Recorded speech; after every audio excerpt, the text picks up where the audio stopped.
오늘은 나를 살리는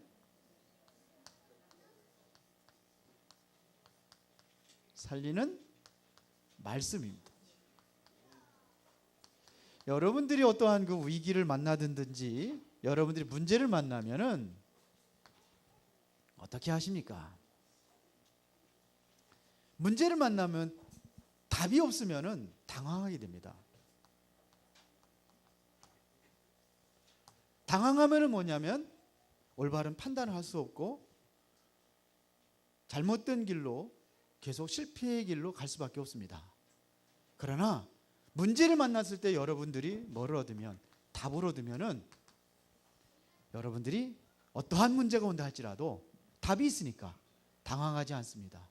답이 있으니까 두려워하지 않습니다. 답이 있기 때문에 반드시 승리하게 되어 있습니다. 근데 문제를 만나면 대부분 보면은 답을 찾으려고 하지 아니하고 순간적으로 당황하고 절망하고 불안해하고 두려워하고 이런단 말이에요. 아프리카에 서식하는 뱀잡이 술이라는 동물이 있습니다. 아주 하늘의 최고의 그 왕이라고 할 수 있을 정도로 그러한 독수리과에 속한 그 술입니다. 그러면 먹이가 나타나면 날쌔게 채가지고 먹이를 잡아먹는 거예요. 특히 뱀을 잘 잡아먹기 때문에 뱀잡이 술이라는 그러한 명칭이 붙을 정도로 아주 날렵한 동물입니다. 그러면은 먹이를 잡아가지고서는 하늘로 올라가서 공중에서 먹을 수는 없잖아요. 어디서 먹어요? 땅에서 먹잖아요.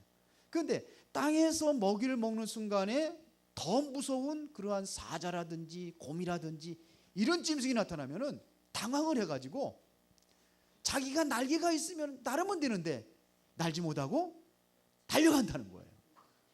뛰어가면 어떻게 됩니까? 용맹스러운 사자라든지 곰 같은 이러한 동물을 당할 수가 없잖아요. 그럼 어떻게 했냐? 결국은 잡혀 먹는 거예요. 먹히는 거예요. 자기가 날개가 있는데도 불구하고 당황하니까. 여러분들이 답을 가지고 당황하지 않는 비밀이 있습니다.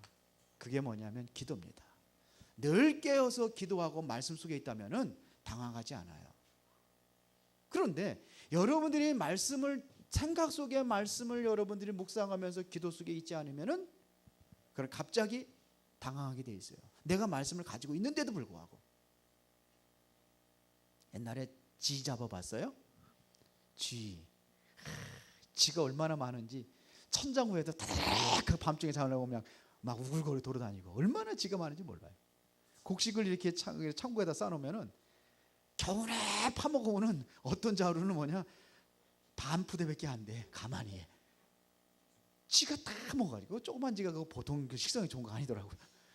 그래서 옛날에 우리 어렸을 때는 학교에서 쥐 잡는 날 정해놓고 쥐꼬리 가려와라 10마리씩.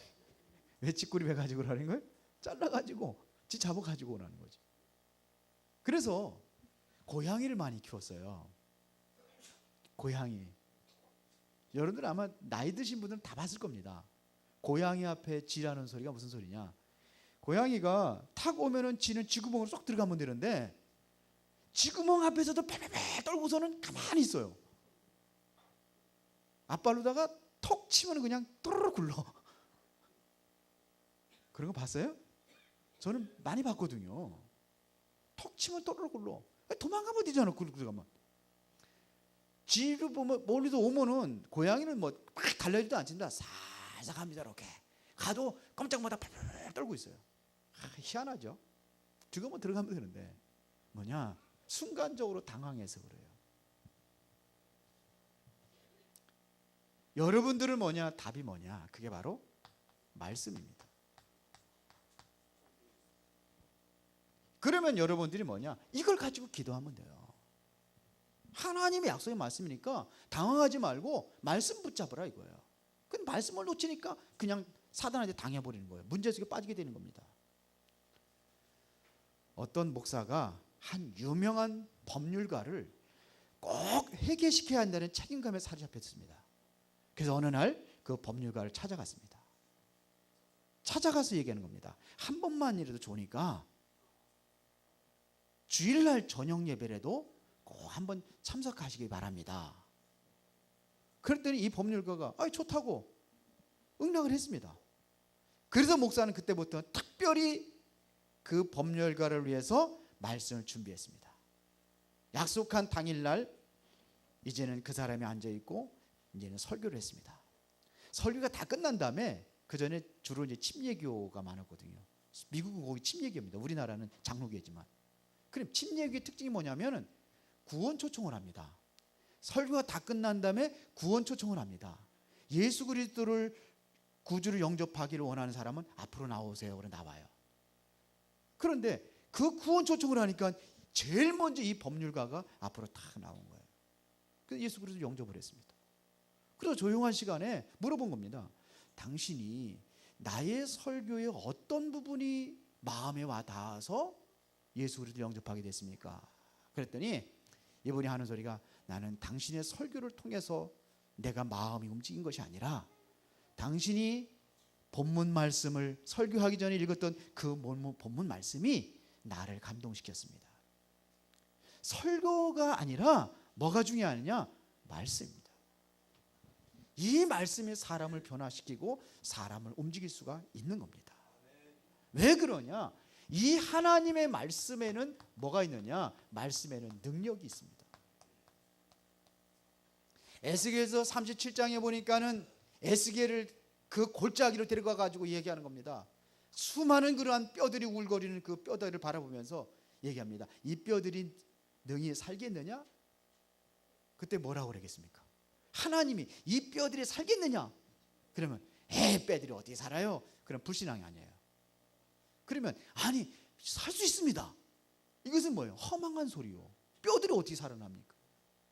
에스겔은 뭐라고 하느냐? 정확한 얘기를 했습니다. 하나님이 아십니다. 누가 할 수 있냐? 하나님이 아시고 하나님이 하실 수 있는 거예요. 하나님이 아십니다. 그때 하나님께서 에스겔에게 말씀합니다. 뭐라고 그랬냐? 이 뼈들에게 말씀을 대언하라. 말씀을 대언하라. 하나님의 말씀을 대언했더니 이 뼈들에게 뭐냐? 뼈들이 흩어졌던 뼈들이 연결이 되고 그에 살이 붙고 심줄이 생기고 가죽이 덮이고 그래서요. 그랬더니 뭐냐? 이에게 생기를 불어넣어라. 생기를 불어넣었더니 큰 군대가 일어났다. 이렇게 되어 있습니다. 뭐가 그렇게 살렸죠? 하나님의 말씀입니다. 말씀은 여러분들을 일으켜 세우는 능력이 있습니다. 힘들고 어려울 때에 여러분들이 뭐냐면 답답하고 우려있고 있을 때에 영적으로 퇴보되어 있을 때에 여러분들이 말씀을 붙잡으면 여러분들이 다시 일어나게 되어 있습니다.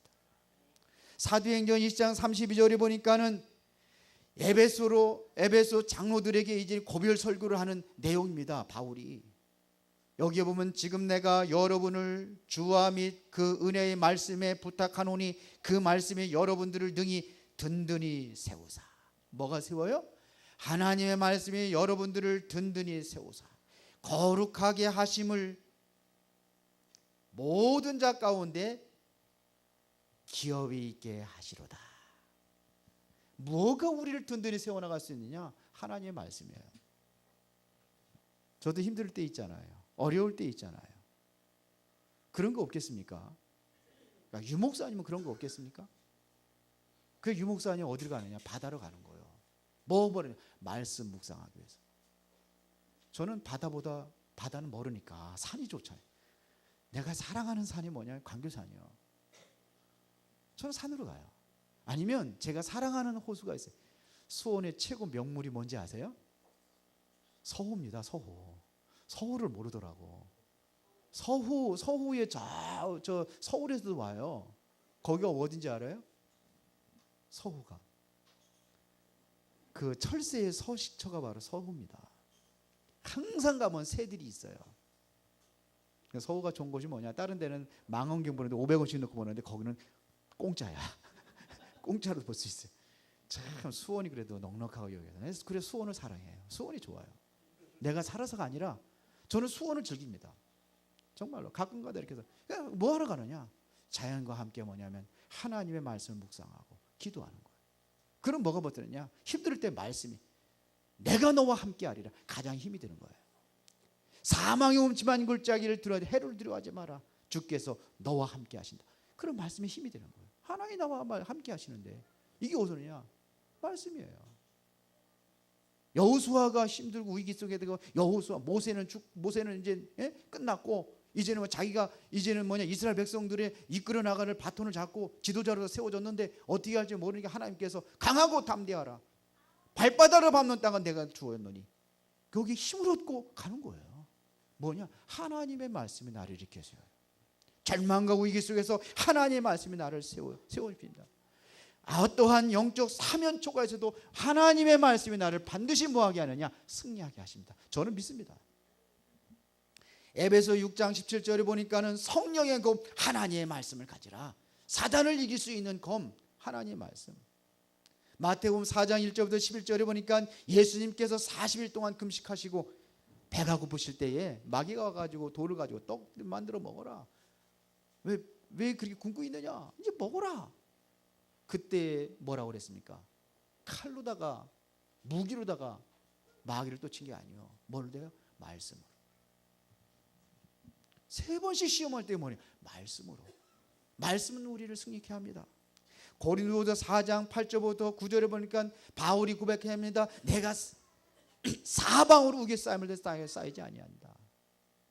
핍박을 받아도 버림받지 아니하고 답답한 일에다가 낙심하지 아니하고 거꾸로 틀면 당한다. 나는 망하지 않는다. 승리의 확신. 뭐가 바울을 이렇게 만들었습니까? 하나님의 말씀. 말씀으로 붙잡는 거예요. 지금 하나님의 눈에 안 보여요. 하나님 만날 수 있는 길이 뭐냐? 말씀으로 하나님 만나는 겁니다. 여러분들이 유명한 사람을 다 만날 수 없습니다. 그런데 뭘 뭐냐? 그가 지은 책을 가지고 그 사람을 만나는 거예요. 우리는 누구 이렇게 많이? 하나님 말씀으로 하나님 말씀을 통해서 성경을 통해서 말씀을 만나는 겁니다. 말씀을 통해 우리가 어디를 갔냐? 생명의 길을 갈 수가 있습니다. 시편 16편 11절에 보니까 주께서 생명의 길을 내게 보이시리니 주의 앞에서 충만한 기쁨이 있고 주의 오른쪽에는 영원한 즐거움이 있나이다. 뭐가요? 생명의 길을 우리에게 보십니다. 생명의 길. 우리가 하나님 말씀을 통해서 이게 생명의 길이구나. 답을 찾았어요. 우리의 인생의 방향을 찾았습니다. 뭘 통해서? 하나님의 말씀을 통해서. 그래서 주의 말씀은 내 발의 등이요 내 길의 빛이나이다. 나를 인도하시는 말씀입니다. 우리의 시간표를 알고 우리의 이정표가 되는 것이 뭐냐? 하나님의 말씀이라 이거예요. 그렇죠? 그리고 이 생명을 유지하는 것이 바로 이 생명을 유지하는 것이 뭐냐? 이게 바로 하나님의 말씀이에요.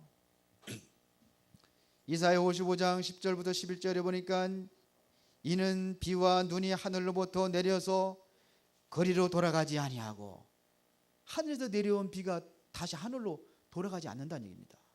왜 그러냐?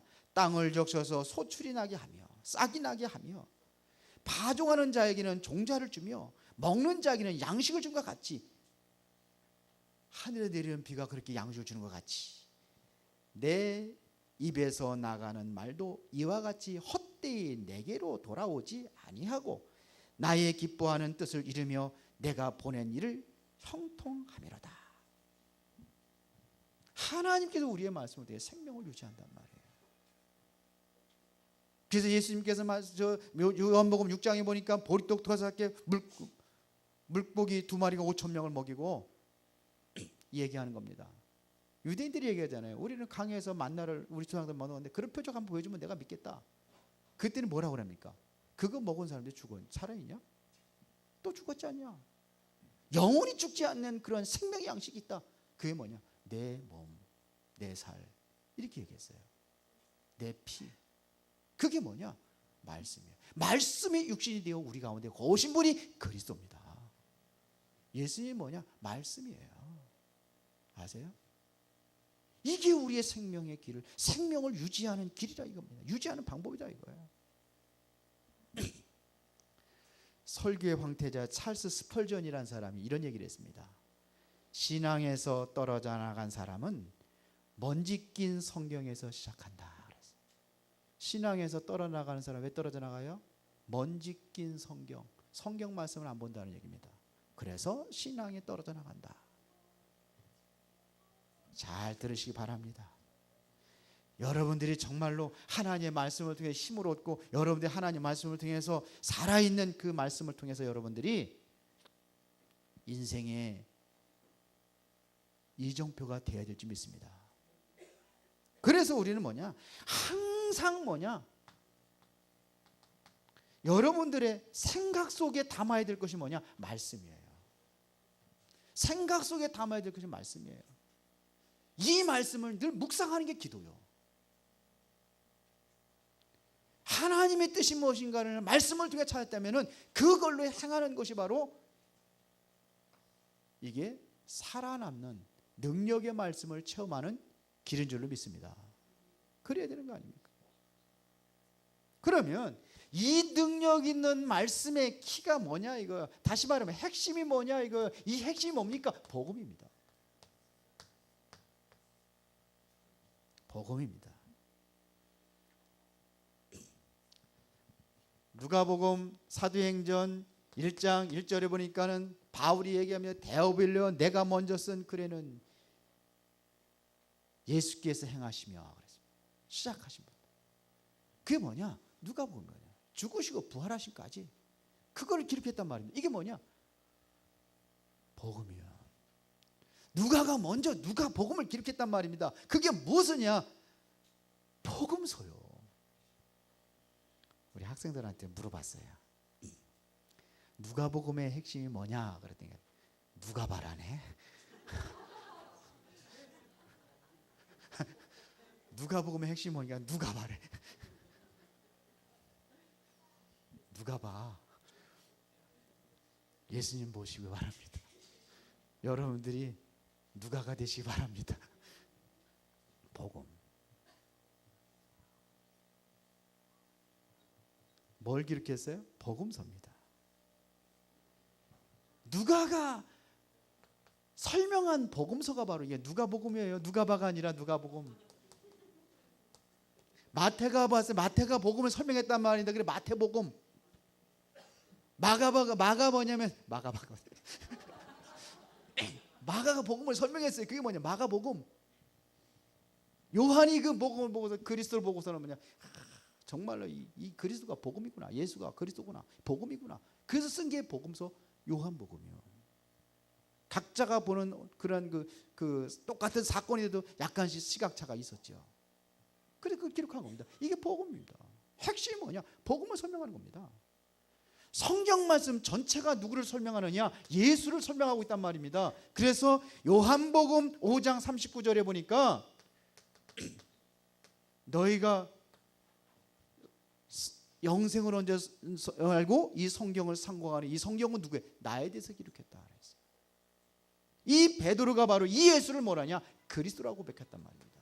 주는 그리스도시요 살아계신 하나님의 아들이십니다. 우리 인생의 모든 문제 해결자. 요한복음 19장 30절에 보니까는 내가 다 이루었다. 여러분들의 모든 인생의 문제 다 끝냈습니다. 십자가에서. 그리고 죽으시고 부활하셨습니다. 살아계시기 때문에 지금도 여러분들과 함께 하십니다. 볼지어다 세상 끝날까지 내가 너희와 가끔 함께 할 것이다. 아니고 항상 함께 할 것이다. 이게 우리에게 가장 소중한 이게 복음입니다. 이거 설명하는 겁니다. 성경의 기록의 목적을 왜 말씀에 기록한 기록 목적이 뭐냐? 요한복음 20장 31절에 기록했잖아요. 예수가 그리스도라는 사실을 믿고 생명을 얻게 하기 위해서. 이게 복음이에요. 맞습니까? 역사의 흐름이 어떻게 있냐? 복음 중심으로 흐르고 있습니다.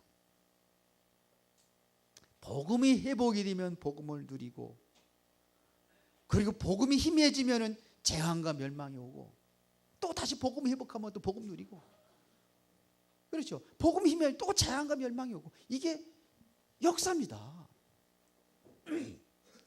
어저께 신학원 마지막 시간에 강호희 목사님 와서 그러더라고요.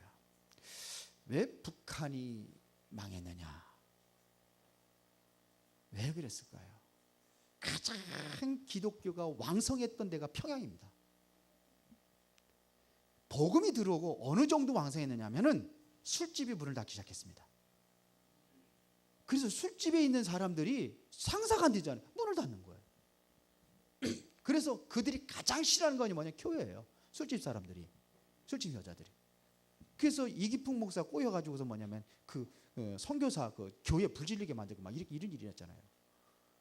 그런 일이 했습니다. 왜? 술집이 문을 닫으니까.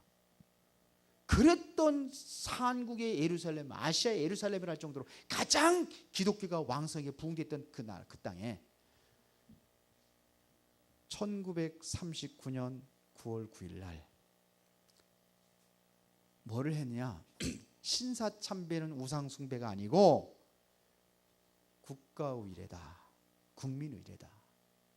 이거를 한 것이 홍택기 목사 총회장 27회 합동적 27회 총회 때 가결해서 그럽니다. 그때 죽인 모철 목사가 그거는 신사참배는 우상이다 막 해가지고 잡혀가고 막 순교당하고 그랬던 나라예요. 그랬던 곳이 북한이에요. 예수님께서 십자가 못 박혀 죽으실 때 이 유대인들이 뭐라 그러는지 아십니까? 예수님 죄가 없다 빌라도가 그러니까 아니다, 그를 못 박아야 된다. 그러니까 니들이 해라 내렸잖아요. 그러면서 우리는 그 죽을 권한이 없다. 니들이 죽이는데 우리가 그 피값을 우리 자손에 돌려라. 유대인들이 죽일 권한이 없어요. 그러니까 뭐 그들에게 빌라도가 그래 나는 죄가 없다. 양푼에다 손 닦고서 그래서 뭐냐 손 닦고서 죄가 없다. 이거는 내가 하지만 너희들이 하는 것이다. 그때부터 유대인들이 얼마나 멸망당했습니까? 전 세계로 흩어져 버렸어요.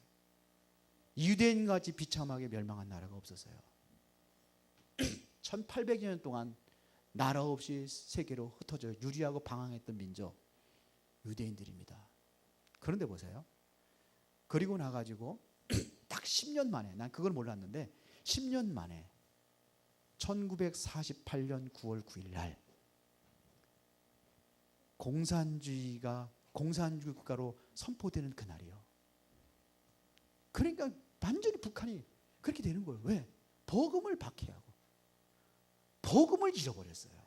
그러니까 그 문제가 옵니다. 그래서 강호희 목사님 이제는 복음이 회복이 돼서 저 북한의 문이 열릴 때가 이제 되지 않겠느냐. 지금 그들에게 많은 사람들이 순교당하고 지금도 기독교인들 순교당하고 있다. 계속 순교당하고 있습니다. 그 피해 값을. 그래서 다시 이제 그 피값이 이제 보수가 다 이제 다시 회복하지 않겠느냐. 이거 우리가 준비하자 이런 얘기 하시더라고요. 저는 맞다고 생각을 합니다. 성경을 통해서 우리가 뭐냐면 복음도 말입니다. 봐주세요. 흐름이 있습니다. 유대인들이 우리 이거를 보기에 성경은 왜 기록했습니까? 거울로 삼으라고 기록한 거거든요. 창세기 3장에 완전히 아담과 하와로 인해서 타락했을 때에 이때에 창세기 3장 15절 복음입니다. 여인의 후손이 와서 사단의 권세를 깨뜨릴 것이다. 이 뱀의 근본적인 문제를 해결할 것이다. 이 권세를 깨뜨릴 것이다. 이게 뭐 창세기 3장 15절 이게 복음입니다. 이거를 붙잡은 사람이 누구냐? 아벨이란 말입니다. 비록 순교당했지만은 어떻게 됐습니까? 그 사람의 그 피가 오늘의 기독교를 이룬 겁니다. 그 피가 하나님 앞에 예배드릴 제사 드릴 때 뭐 피의 제사. 이게 예물의 증거 아니라 이거 복음을 잡은 거예요. 그리고 나가지고 세상에 완전히 하나님 제약에 관영이 돼가지고 네피림 시대. 이 시대에 온 세상이 멸망당할 때에 물로 다 심판당할 때에 그때에 창세기 6장 14절 방주를 만들어라. 방주 만들고 방주를 준비한 사람들은 다 살았습니다. 노아의 가족 8식구지만 방주만 다시 살았어요. 이게 복음의 흐름입니다. 어떻게 흐르고 있나 보라 이거예요. 창세기 11장에 바벨탑 사건이 나오지요. 하나님이 없는 문명과 문화 어떻게 살릴 것이냐. 빠져나와라. 아브라함이 바로 이걸 붙잡았어요. 창세기 12장 1절부터 4절에 아브라함입니다.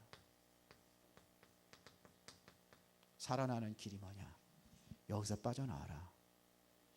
지금도 하나님이 없는 문명과 물질시대에 묻혀서 살아가지 마시고 빠져나오세요. 이게 사는 길입니다.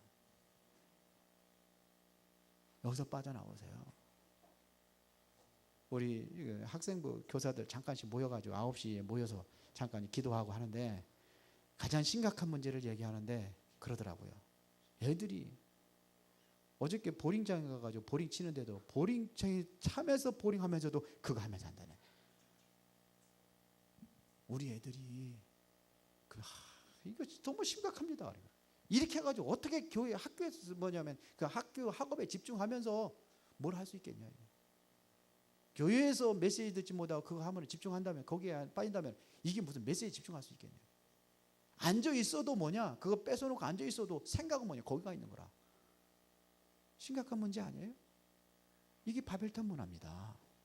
영혼들 다 뭐냐면 가라게 만들어 버리는 거예요. 그때 빠져나와야 돼요. 아브라함과 다윗은 예수 그리스도의 세계라. 왜 그렇죠? 아브라함이 왜 빠져나온 거예요? 왜 빠져나오냐? 거기서 뭐냐면 그리스도를 보내주겠다는 그 약속입니다. 약속의 혈통입니다. 빠져나와야 돼요.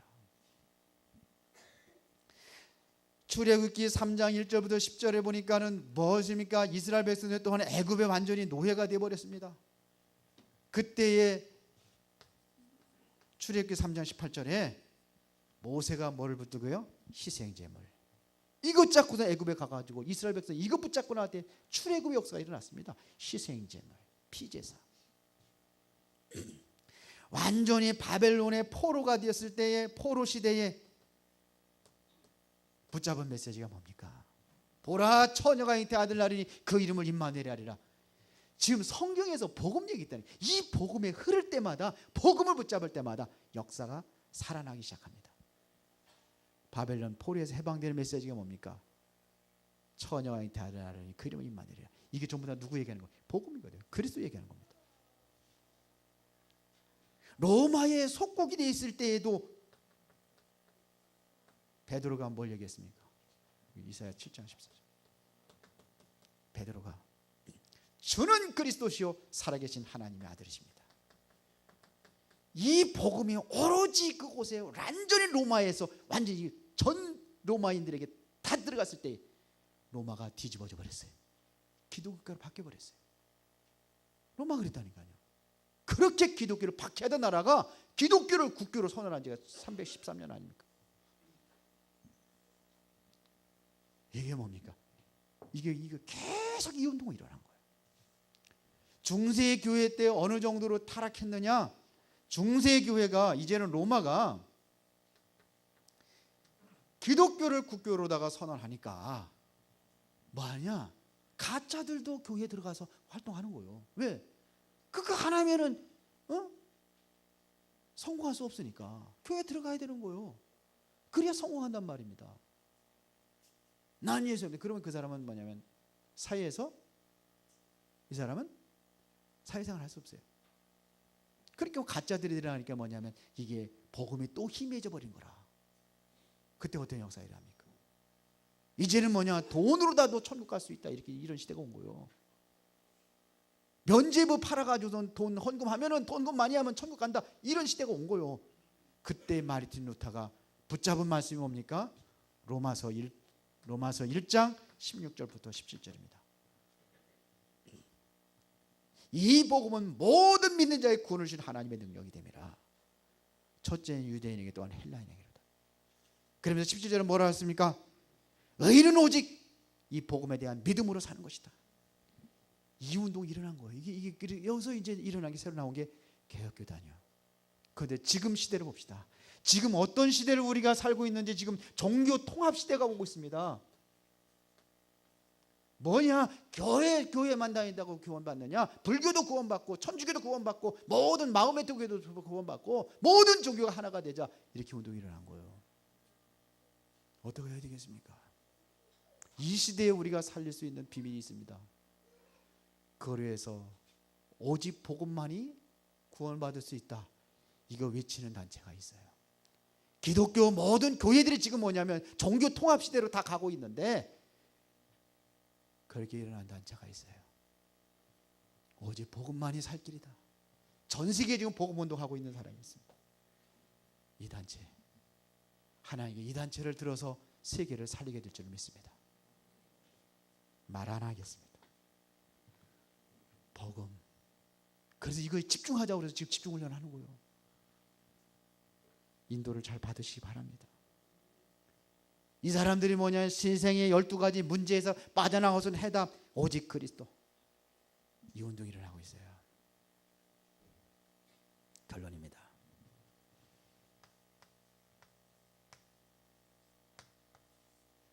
근데 급하니까 리을이 그냥 꼬부라져가지고 12보다 더 꼬부라져 버리네.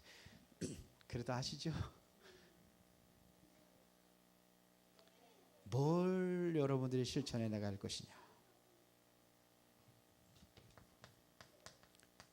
평생 언약입니다.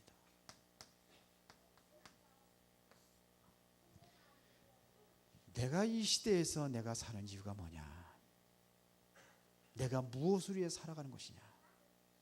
잘 먹고 잘 살기 위해서 내가 직장 다니고 공부하고 그렇게 사는 것이지. 그거는 사람 아닌 다른 동물들도 그런 소원이 있을 거예요. 내가 정말로 이 시대에 나를, 하나님께서 나를 이 땅에서 살게 하신 이유가 뭐냐? 나를 왜 예수 믿게 하고 나를 구원하신 이유가 뭐냐? 이유가 있어요. 구원했으면 당장 천국 가면 더 좋은데 왜 이 땅에 살게 하는 이유가 있어요. 그걸 여러분이 찾으라요. 언약으로. 여러분들이 평생 붙잡아야 될 언약. 여러분들이 항상 강단을 통해서 매주마다 흘러나오는 강단의 언약. 놓치지 마시기 바랍니다. 이 말씀이 나에게, 이번 주 내게 성취될 말씀이 뭐냐? 찾으시는 거예요. 그리고 뭐냐? 날마다 여러분들이 삶의 현장에서 어떻게 살아야 될 언약이 뭐냐? 이거. 성공할 수 있는 언약이 뭐냐? 현장의 역사는 하나님 말씀을 붙잡으면 이게 흐름을 타는 사람입니다. 지금도 하나님께서는 강단을 통해서 말씀의 흐름을 주고 있습니다. 이거를 이루기 위하여. 현장에다 날마다 하나님께서 말씀을 여러분들이 붙잡으라 이거예요. 찾으라 이거예요. 이거를 위하여. 그렇죠. 바울이 바로 이 언약을 붙잡았어요. 바울이 담에서 도상에서 뭐냐 만난 게, 아, 예수가 그리스도구나. 이거를 붙잡은 거예요. 그러면 내가 해야 될 일이 뭐냐? 이방인과 임금들과 이스라엘 자손들에게 그리스도 증거하라고 나를 부르셨구나. 이 답을 찾은 거예요. 나의 사명을 찾은 거예요. 바울이 뭐냐? 그리스도로 구원받은 그 언약을 붙잡고 나면 자기의 사명을 찾은 거예요. 그러고 나서 어떡합니까? 아, 오직 그리스도밖에 없구나. 그러면 내가 이제는 뭐냐? 이 그리스도의 사명으로 위하여 내가 살아가야 되는데 어떻게 할 것이냐? 그 잡은 것이 뭐냐면 내가 주인 되면 안 되겠구나. 그래서 갈라디아 2장 20절에 보니까 나는 그리스도와 함께 십자가 못 박혀 죽었고 이제 내 안에 그리스도가 사는 것이라. 주님이 나의 주인 되면 된다. 이게 답이요. 평생 언약을 이루기 위해서 주님이 나의 인생의 답이다. 그렇게 돼버리니까 나는 어떠한 문제가 와도 괜찮다. 이렇게 돼버린 거예요. 주님이 나의 주인 되시니까 나는 괜찮다. 이렇게 돼버린 거예요. 바울이 나는 가난해도 좋고 부해도 좋고 있어도 좋고 없어도 좋고 나는 상관없다. 병들어도 괜찮다. 고린도후서 12장입니다. 그게 병들어도 괜찮지. 어저께 아마 메시지 들은 사람은 들었을 겁니다. 바울이 안질이라는 사람이 있어요. 안질. 왜 그러냐? 데메트성에서 빛을 봐가지고서는 이게 두뇌가 문제가 왔다. 이렇게 하는 사람이 있고 또 많은 학자들이 간질이라고 그래. 간질. 간질병이 뭔지 알아요? 어저께 목사님이 리얼하게 설명하시더라고요. 간질이 뭐냐? 설교하다가 눈이 퍽 쓰러져가지고 콱 하고 있다가 깨어나가지고 하나님 말씀 어디까지 했나 봅시다. 이게 얼마나 힘들고 어렵겠어요. 메시지 전해야 되는데. 그게 사단의 가시라. 그런데 하나님께서 뭐냐? 안치료 안 해줬어요. 왜 그러냐? 교만할까 봐. 안 했대. 그게 네 은혜라는 거예요. 네가 넘어지지 않게 하기 위해서 내가 그걸 줬다는 거예요. 그렇게 바울이 뭐냐? 괜찮다. 병들어도 괜찮다. 이렇게 된 거예요. 뭐예요? 언약을 향해서. 여러분이 하나님의 말씀을 따라가고 있다면 어떠한 문제가 와도 상관없다. 그래서 사방으로 우기의 쌓임을 당해서 쌓이지 아니한다. 핍박을 받아도 버림받지 아니하고 답답한 일을 당해 낙심하지 아니하고 거꾸리처럼 당해도 괜찮다. 이게 뭐냐면 누가 이렇게 살렸어요? 말씀이 나를 살렸어요. 그 말씀이 뭐예요? 복음이에요. 핵심이 복음. 이거 붙잡은 거예요. 여러분들이 복음의 흐름을 타고 간다면 그 흐름이 어떻게 타고 가느냐? 말씀으로. 시간 여러분들이 주어지는 말씀으로 승리하시기를 예수의 이름으로 축원합니다. 하나님께 감사를 드립니다. 오늘도 소중한 말씀 붙잡고 승리하는 인생이 되기를 원합니다. 축복된 인생이 되기를 원합니다. 나를 살리고 나의 현장을 살리고 교회를 살리고 세계를 살리는 역사가 이 복음을 통해서 내 가슴에서부터 일어나게 하여 주옵소서. 예수님 이름으로 기도드리옵나이다. 아멘.